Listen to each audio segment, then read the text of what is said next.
Darkness engulfs the palace of Ramesses II in Memphis, where the air hangs thick with the scent of incense and myrrh oils. Nefertari, a young concubine with skin like the sun-baked sands of the Nile, jolts awake in her lavish chambers. Her heart pounds like war drums, pulse racing wildly as sticky sweat beads on her skin.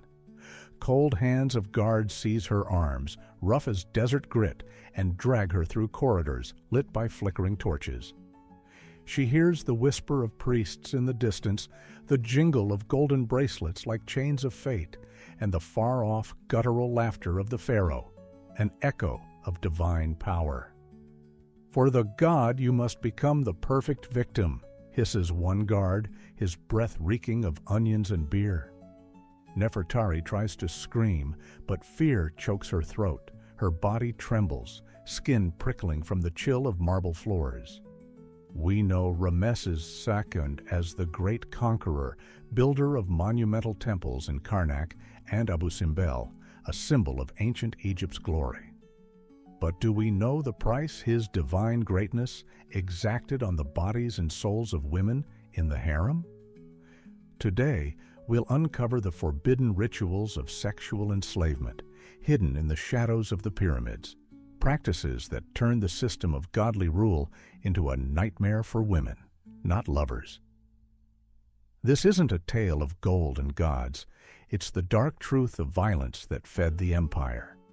But what awaits her in that secret chamber surpasses any nightmare. Subscribe now to reveal the truth buried for thousands of years under the pyramid's gold, and don't miss how this darkness lurks even today. Picture Egypt under Ramesses II, an empire of the sun, where the Nile throbs with life and pyramids reach for the heavens like the fingers of gods. This is the golden age of glory, when the Pharaoh, known as the Great, erected the grandest temples in Karnak, those colossal sandstone columns etched with hieroglyphs that proclaim his triumphs over the Hittites at the Battle of Kadesh. You can almost see them, towering pillars carved with reliefs of Ramesses in eternal victory, his arms raised in the gesture of divine order. The air in these sacred spaces is saturated with the scent of myrrh burning on altars, sweet, heavy smoke that drifts lazily, mingling with the fragrance of lotus flowers floating in holy pools. In Memphis, the glittering capital, banquets unfold fit for deities. Tables grown under roasted quail, dates dripping with honey, and wine from the delta sipped from alabaster goblets. The elite, draped in silk tunics, dyed sapphire and purple, laugh throatily, their bracelets clinking with every gesture, while the music of harps and flutes fills halls with ceilings painted like starlit skies. The philosophy of Mott permeates it all, this sacred cosmic balance, where the Pharaoh is the living Horus, guardian of harmony, ensuring justice flows like the Nile and the world's order endures forever. This is the Egypt that teaches us lessons in greatness, builders of empires, masters of art and science, where medicine heals warriors' wounds and astronomy tracks the stars. A romantic legend of a land where gods walk among mortals, and the Pharaoh bridges earth and heaven. But beneath this golden facade lurks a shadow. Egyptian society isn't a paradise of equality. It's a rigid pyramid of hierarchy, with the Pharaoh at the apex, not just a king, but a god incarnate whose will is law. Below him, priests and warriors, then artisans and peasants, and at the very bottom, those without voice or rights. The women of the harem, those beautiful shadows in the palace of Per Ramesses, aren't lovers by choice but property of the divine system. Selected from the daughters of Nubia, Libya, or Egyptian villages, they become gifts to the Nile, tools in the empire's machine. Step into the life of Nefertari, a simple girl from the Delta, the daughter of a farmer who toils under the scorching sun. She's 18, with sun-kissed skin and eyes black as the night over the river. Her world is fields, her sister's laughter, and the rush of water, until the day the Pharaoh's soldiers arrive in her village. "The god has chosen you," they say, and her father kneels, believing it an honor. Nefertari, wrapped in a plain linen shift, boards a barge, feeling the salty desert wind on her face. The journey to the palace in Ramesses takes days. She sees walls of mud brick rising like mountains, guards in feather plumes and lion skins. She enters the harem wing, a labyrinth of corridors with walls painted in murals of fertility goddesses, Hathor and Isis, with breasts brimming with the milk of life. The air here is heavy with perfumes, but underneath, the scent of fear, like damp earth after a storm. The first clash comes swiftly, like the strike of a whip. They lead Nefertari to the purification chamber, where priests in white linen robes, their shaved heads gleaming with oil, wait with cold eyes. "Undress, daughter of the Nile," commands the eldest, his voice dry as papyrus. She hesitates, hands trembling, but a guard shoves her forward. She stands naked on the cool limestone floor, feeling the air caress her skin as their gazes appraise her like hands. The priests turn her, measure her, touch her. Rough fingers from ritual powders probe her hips, breasts, belly. "For the god's fertility, she must be pure," mutters one, dipping a brush in red ochre to mark her skin with the Ankh symbol, the key of life, which burns like fire. Nefertari feels shame scorching her cheeks, her heart hammering in her throat, thoughts swirling. Is this honor? Has she heard those village whispers about girls who vanished into the harem, never to return? One of them, her neighbor, spoke of nights of the god, after which eyes dulled like lamps. But Nefertari stifles her doubts. The pharaoh is Horus, and she serves Ma'at. Yet in this chamber, amid the smoke of incense and the jingle of ritual bells, she feels the first sting. This isn't glory. It's a trap. Here begins the shattering of the myth. Ramesses II's Egypt isn't a realm of harmony, but an empire forged in chains, invisible but heavy.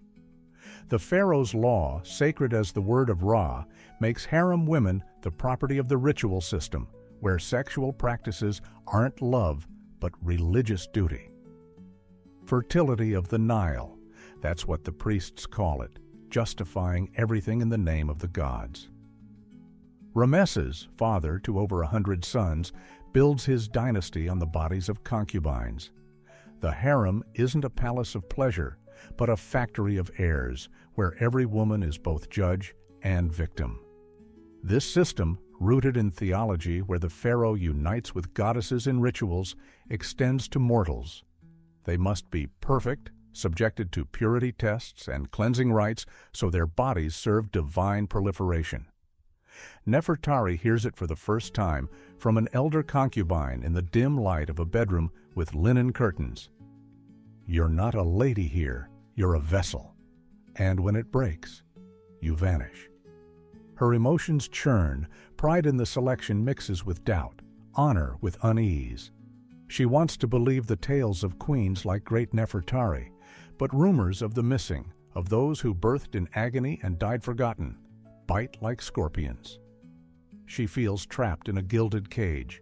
The palace walls, high and smooth, offer no escape, and guards watch everywhere. We introduce the enemy, the ritual system of Ramesses, this merciless mechanism that crushes bodies and souls under the guise of religion. It's not one tyrant, but the whole machine. Priests interpreting the god's will, eunuchs guarding the harem, Ma'at's law twisted into a tool of control. The forbidden sexual practices, justified as a gift to the Nile, become rituals where women lose autonomy. Their bodies are sacrifices for fertility, their will dust under the pharaoh's feet. Nefertari, gazing at Hathor's fresco in the chamber, feels a chill, the goddess of love, but also vengeance. This system feeds the empire, Ramesses' victories at Kadesh, funded by tributes, the harem ensuring loyalty through fear and the hope of a son. But behind it lies the truth. Egypt is no paradise. It's an empire where the Pharaoh's law is chains for women's bodies, invisible shackles tightening in the night. But behind the veil of luxury lurked a horror that turned every night into a trap. Nefertari lies down to sleep, feeling the remnants of ochre on her skin and the echo of whispers in her ears. What will tomorrow bring? The system is already clenching its fist, and she's at its heart. Stay close. This story is just unfolding, and the truth about Ramesses' harem will shake you to the bone. Now we plunge into the heart of the darkness, the mechanism that, under the guise of religion and imperial glory, crushed women's bodies in Ramesses II's harem. This isn't random cruelty, but a precise, ruthless religious imperial system designed to ensure the pharaoh's eternal dynasty. Ramesses, father to over 100 sons and daughters, didn't build his empire solely with sword and stone. His harem was a factory for divine offspring, where women became vessels for the fertility of the Nile. But behind that lay forbidden sexual practices, weaving magic, coercion, and humiliation into rituals that historians buried under layers of myths. The system operated step by step, like the machinery of gods. First, selection.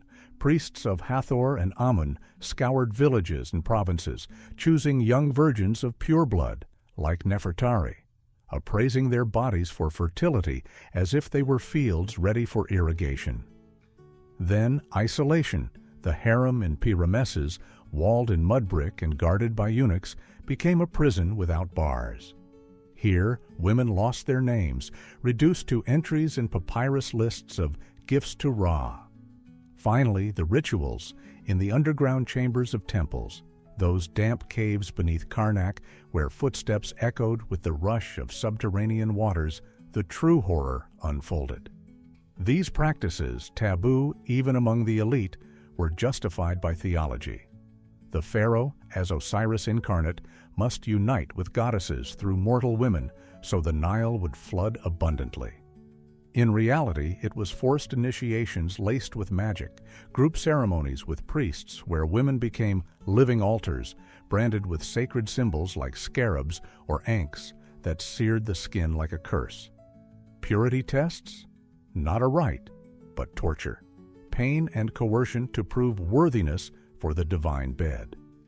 This system, documented in stolen papyri from priestly libraries, served the empire. Ramesses' sons became warriors, building armies and legacies. And the women? Worn-out vessels, cast into shadow when they stopped bearing. Feel that tension? Nefertari, still trembling from her first cleansing, doesn't know it's only the beginning. The system tightens slowly but inexorably, turning her body into a battlefield. We'll walk through the waves of this nightmare, each worse than the last, building to an abyss with no bottom.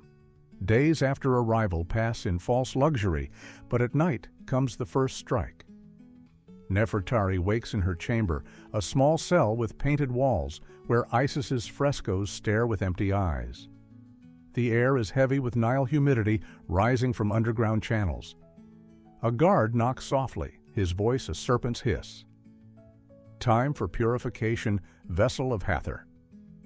They lead her downstairs to the temple's subterranean chamber, a cool grotto with raw stone walls lit by a single torch whose flame casts shadows like ghosts.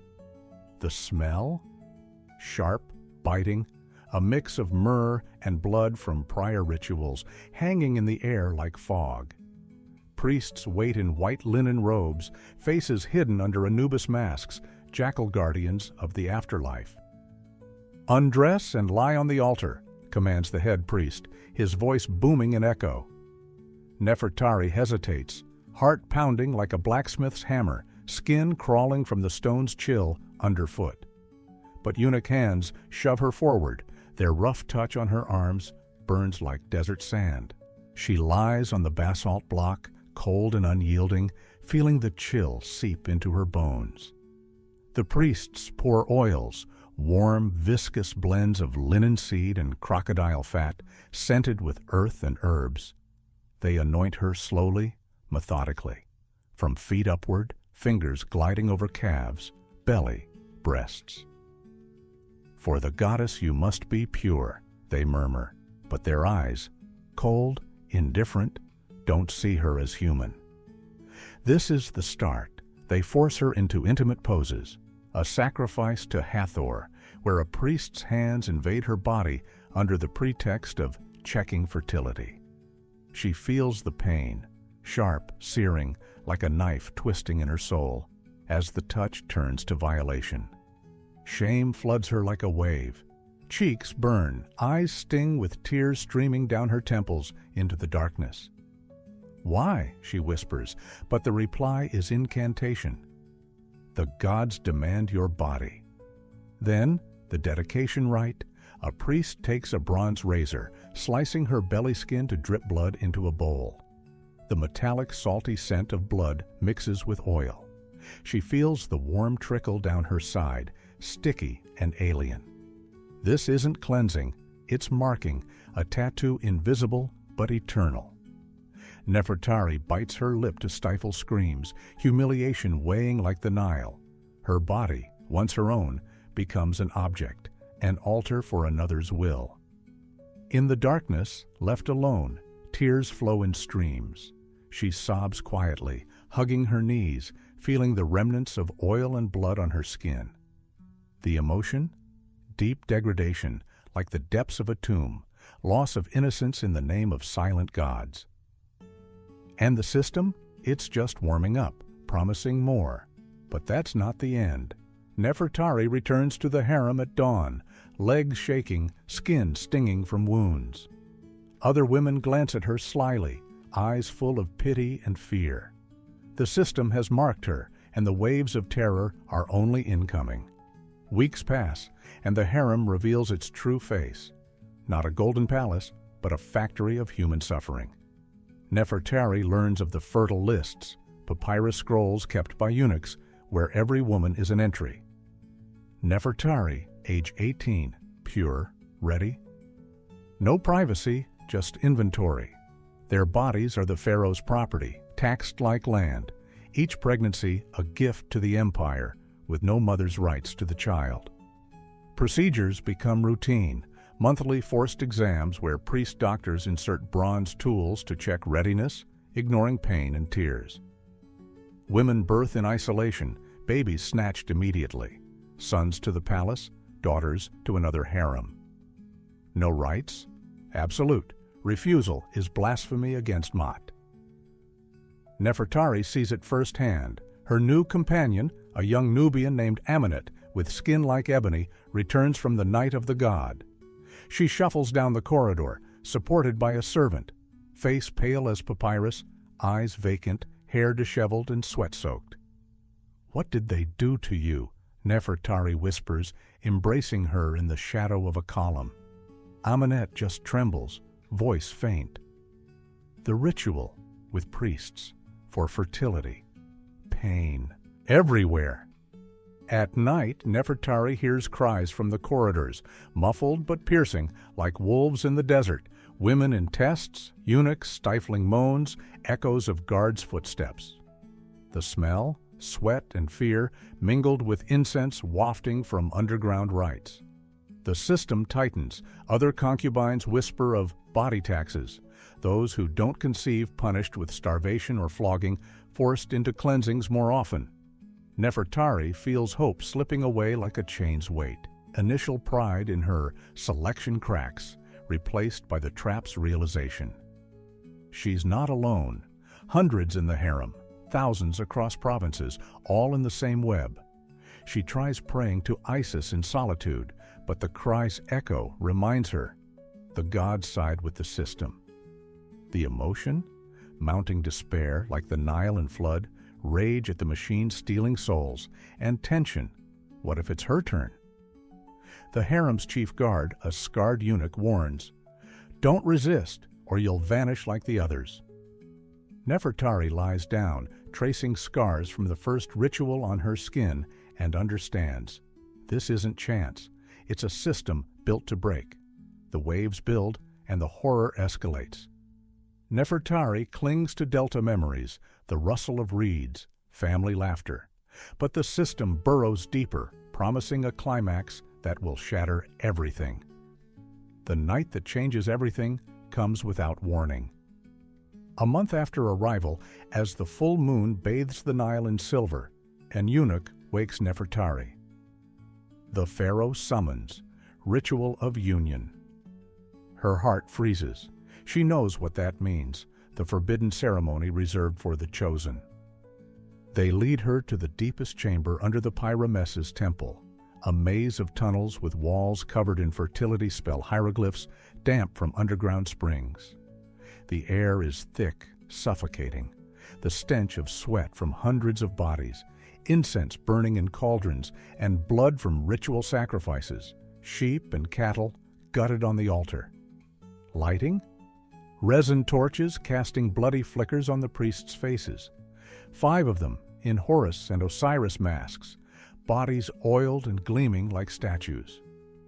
Ramesses II waits on a dais, massive, with the pharaoh's beard, crowned in cobra, eyes indifferent as a god's, not a man's. They drag Nefertari inside, strip her robe, bind her wrists with rawhide thongs, rough and biting, digging into skin. "You are the vessel for the Nile," intones the priest, positioning her on the central granite block, cold and slick from past rites. The ritual begins with incantations. Priests chant in ancient tongue, voices booming in echo, mingling with the sistrum's jingle, sacred rattles. Nefertari feels hands on her, not gentle, but like tools. They rub aphrodisiac oils, laced with pain-inducing herbs that burn like fire in her veins. Then the magic elements. They clasp amulets, heavy pectorals of lapis lazuli and gold, with sharp edges that cut skin with every move, symbolizing union with the gods. Pain escalates. Priests enter the group, ritual forcing union acts, intimate but sacralized, bodies entwining in fertility's name, with her at the center, the sacrifice. She feels their weight, rough touch, the musk of sweat and manhood mixed with choking incense smoke, overwhelming, paralyzing. She screams inwardly, mouth gagged with a scarf. Tears flow, salty and bitter. The climax arrives with Ramesses. He descends the dais, steps heavy on stone, and takes her. The sexual act as spell, slow, ritualistic, laced with pain. Amulets slice skin, thongs constrict, as he murmurs incantations, oblivious to her quaking. Her gaze meets his face, cold, divine, pitiless. She feels blood dripping from wounds, warm and sticky on thighs, the scent of blood blending with sweat and myrrh into a grave's odor. Physical pain merges with spiritual. Total breakdown, her will snaps like a reed in the gale. She whispers a prayer to Hathor. "Save me, goddess." But the chants drown it. The gods don't hear, for the system is their voice. When they finish, they leave her bound and bleeding on the altar, in darkness broken only by smoldering torches. Nefertari lies gasping, feeling the marks, bruises, cuts, stickiness, and emptiness in her soul. This is the shatter. No hope left, just resignation, like sand washing into the Nile. In this moment of tension, as you feel her pain as your own, share this truth silenced for millennia. Forward the video so the world doesn't forget the cruelties hidden in the pyramid's shadow. Because this story must see the light. The system has bared its fangs, and Nefertari is its victim. But this isn't the end. We'll expand the horror's scale next, widening the empire's horizons. Nefertari's story isn't an isolated nightmare, but a single thread in a vast web of suffering that ensnared Ramesses II's entire empire. Step out from the harem's damp chambers in Ramesses and look wider, to Egypt as a machine of eternity, where thousands of women from Nubia, Libya, and even distant Asian lands serve the system. The pharaoh's harem, that seemingly intimate palace, was just the tip of the iceberg. Estimates put over 300 concubines in Ramesses alone, with hundreds more in other cities like Thebes, Heliopolis, and Memphis. Those mud brick walls, adorned with reliefs of Ramesses' triumphs, weren't sanctuaries but horror dens, labyrinths of corridors where eunuchs' footsteps echoed with sobs and the air reeked of fear and blood. Ramesses, the new capital built on ancient ruins, sprawled across dozens of square miles, palaces with palm gardens where banquets raged by day along the Nile, and rituals devoured souls by night. But it didn't stop there. In the provinces, from the Delta to Nubia, local harems of priests and nomarchs mirrored the divine model, creating a network that fueled the empire with human flesh. The scale was staggering because the system thrived on human trafficking, not chaotic, but organized like provincial tributes. Ramesses' armies, returning from campaigns at Kadesh or in Nubia, brought gifts. Young women snatched from villages or bartered from tribes for gold and grain. Nubian women with ebony skin, Libyan ones with blue eyes, they all loaded onto Nile barges, chained in holds where sweat and river spray mixed with cries. Empire politics made it standard. Sexual enslavement wasn't a whim, but a power tool. It secured heirs, over 100 sons for Ramesses, raised as warriors to build armies and dynasties. Loyalty? Enforced through terror. Women, dependent on the pharaoh's favor, couldn't rebel, as their provincial families hung on tribute threads. Priests of Amun in Thebes oversaw it all, logging in papyri. Women for the Nile's fertility, a euphemism for bondage. The benefits to those in power were clear. The myth of the pharaoh as Osiris incarnate grew stronger with every ritual. People knelt before statues, believing in Mot's divine order, while the system crushed uprisings, not just with swords, but threats of seizing daughters. Ramesses, carving his colossus at Abu Simbel overlooking the Nile, solidified rule on blood. Every concubine was a brick in the empire's pyramid. Dive deeper into the culture, that apparent harmony of Egypt where Mot promised balance, but reality imposed iron taboos on female autonomy. Women? Idealized as mothers of the Nile, goddesses like Hathor or Isis, symbols of fertility with breasts full of life's milk and hips curved like river bends. In art and myths, yes, but in life? That role was shackles. From childhood, they were taught submission, temple whispers drilling the sacred duty of birthing for the gods. Taboos were unyielding. A woman couldn't own land without a man, couldn't refuse the pharaoh without blaspheming the cosmos. In harems, amid lotus scents and harp strings, hid the toll, stillbirths, when rituals weakened bodies.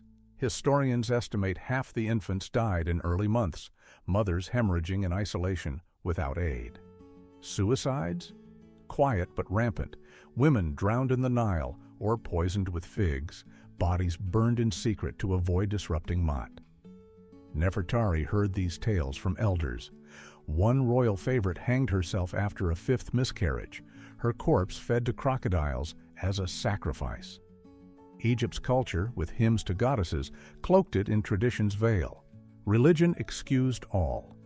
The gods demand your womb. But beneath, blood on temple floors, death stench in underground vaults, chains clinking on barges, hauling fresh victims. Now gaze into the modern mirror. This darkness didn't die with the empire's fall. Patriarchal systems, veiled in tradition or religion, still steal women's bodies. In far-off lands, human trafficking persists under marriage guises. Coercive rituals lurk in cultural shadows, and silence about victims bolsters power. Don't we see echoes in today's political harems, where women pay for leaders' greatness? Ramesses built pyramids on bones. And us? We erect modern empires on forgotten pain. The scale of this evil ignites rage. Thousands of lives crushed for one man's glory, entire civilizations rising on blood and tears. The great Egyptian empire we admire in museums stands on foundations of human agony, and that realization burns like desert fire. Nefertari was one of many, her cry an echo of millions. The system wasn't exceptional, it was Egypt. And we, looking back, must ask, how much blood do we still bury under history's gold? This scale shakes you, but it leads to the finale, a moral punch that will shift your view of past and present. In the underground chamber's darkness, Nefertari draws a weak breath, shallow and trembling, like a leaf in the Nile's wind. Her mind drifts to childhood, free runs along the riverbank, sisters' laughter, sun's warmth on her skin. Now she stares into the system's eyes that broke her, the harem's cold walls, priests in different faces. No escape, only shadow. When we romanticize the past, ignoring victims' pain, history repeats in modern palaces of power. This darkness hasn't vanished, it hides in silence. Subscribe to uncover more forbidden secrets. Comment, is history ready for the truth? Next video, the dark rituals of Ottoman sultans' harems. Don't miss it. She vanished into the harem's shadows, but her cry echoes still.